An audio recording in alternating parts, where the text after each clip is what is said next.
खरात प्रकरणावर देवेंद्र फडणवीस यांनी विधानसभेत निवेदन केलं आहे. खरात सारखी प्रकरणे हाताळण्यात मास्टर आहेत. SIT नेमली आहे.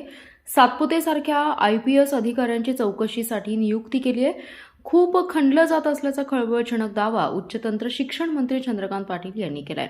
तसेच आवश्यकता भासली तर देवेंद्र फडणवीस केंद्रीय यंत्रणांची मदत घेतील असंही त्यांनी स्पष्ट केलंय. सांगलीमध्ये एका कार्यक्रमानिमित्त आले असता त्यांनी माध्यमांशी संवाद साधताना हे वक्तव्य केले. ते पुढे म्हणाले, राज्यात अवकाळी पावसामुळे जी पिकांचं नुकसान झालंय त्याबाबत मुख्यमंत्री देवेंद्र फडणवीस यांनी तात्काळ पंचनामे आणि मदतीचे आदेश दिले आहेत. त्यानुसार ज्या ज्या जिल्ह्यात अवकाळीमुळे पिकांचं नुकसान झालंय अशा ठिकाणचे पंचनामे तातडीने सुरू करण्यात आलेत.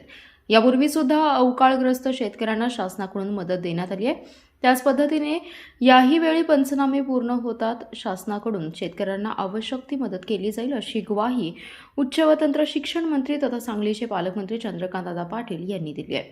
अधिकाऱ्यांनी तात्काळ पंचनामे सुरू केले असून ज्या ठिकाणी अद्याप पंचनामे सुरू झालेले नाहीत तिथे अधिकाऱ्यांना तात्काळ बांधावर जाऊन पंचनामे करण्याचे आदेश दिल्याचे चंद्रकांत पाटील यांनी सांगितले. ते सांगलीत माध्यमांशी बोलत होते.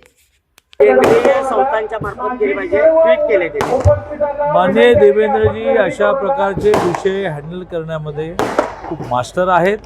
त्यामुळे SIT नेमली आहे. सातपुते मॅडमसारख्या खूप चांगल्या ऑफिसर अपॉइंट केलेल्या आहेत. खूप खणलं जात आहे. आवश्यकता वाटली तर देवेंद्रजी केंद्रीय तपास यंत्रणांची मदत घेतील.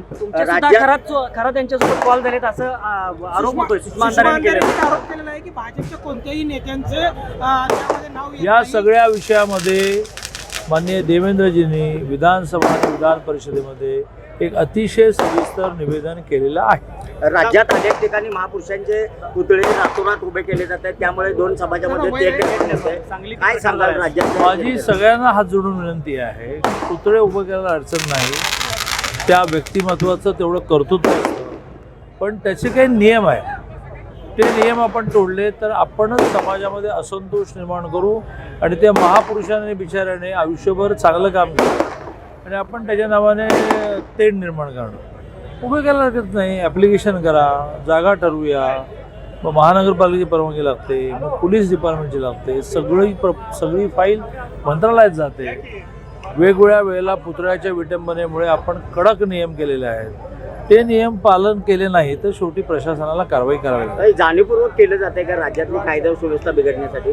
कसं आहे की मी माझ्या आयुष्यात हे शिकलो की हेतुआरोप करायचा नाही. आपण म्हणू की त्यांची श्रद्धा आहे, आपण म्हणू त्यांची भावना आहे, पण ती श्रद्धा भावना ही कायद्याचा भंग करणारी नसावी ना.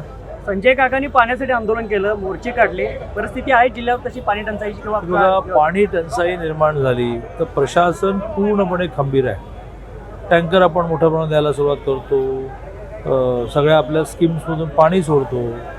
स्कीम्समधून शेताला पाणी सोडताना एप्रिल मेमध्ये जूनमध्ये पाऊस वेळेत नाही आला तर मग प्यायला पाणी मिळणार नाही, म्हणून थोडी कंजूशी करायची असते. जरा जूनमध्ये आपल्या लक्षात आलं की पाऊस बरा आला तर आपण ते पाणी सोडणार. त्यामुळे शेतीलाही पाणी मिळालं पाहिजे, पण प्राधान्याने माणसाला आणि गुरांना प्यायला पाणी मिळालं. त्यांचं आंदोलनाबद्दल आपल्याला काय वाटतं? ते रस्त्यावर उतरलेत. आंदोलन त्यांनी करावं. शासन प्रशासन त्याची दखल घेईल. पाऊस आणि त्यातही गारपिटीने खूप पिकांचं नुकसान होत आहे. पण याला म्हणजे पाऊस पडू नये, यावेळी गारपीट होऊ नये, याला कोणाचा इलाज नाही. त्या नुकसानीनंतर सरकारने शेतकऱ्यांच्या पाठीशी उभं राहणं हे महत्त्वाचं. 2014 पासून मग ती कर्जमाफी असेल, दुष्काळामध्ये मदत देणं असेल, यावर्षी तर अवेळी पावसाने किंवा अतिवृष्टीमुळे नुकसान भरपाई सरकारने दिली 32,000 कोटी. म्हणजे एका बाजूने अतिवृष्टीची नुकसान भरपाई 32,000 कोटी दिली आहे. मुख्यमंत्री माझी लाडकी बहीण 48,000 कोटी आहे. जूनमध्ये कर्जमाफी 35,000 कोटी द्यायची आहे. तरीही आता जो अवेळी पाऊस आणि गारपीट सुरू आहे त्याची नुकसान भरपाई सरकार देणार. माननीय देवेंद्रजींनी कलेक्टरांना आदेश दिले आहेत की तुम्ही पंचनामे सुरू करा. पंचनामे सुरू करून रिपोर्ट जाईल आणि शेतकऱ्यांना जे नुकसान होत आहे त्याची नुकसान भरपाई मिळेल. सरकार शेतकऱ्यांच्या पाठीशी उभा आहे. अजूनही अधिकारी बांधावर दिसत नाहीत, काही ठिकाणी शेतकऱ्यांच्या तक्रारी आहेत. काय सूचना दिलेल्या आहेत आपण त्याच्यावर? कलेक्टरांशी माझं आजच बोलणं झालं. ते जॉईन होऊन त्यांची आई आजारी असल्यामुळे पिंपरी चिंचवडला त्यांच्या पत्नी असतात, त्या पत्नीकडे आई असते, तिथे गेले आहेत. तिथून त्यांनी सगळ्यांना इन्स्ट्रक्शन दिले आहेत आणि पंचनामे पूर्ण होते. अंजली दमने यांनी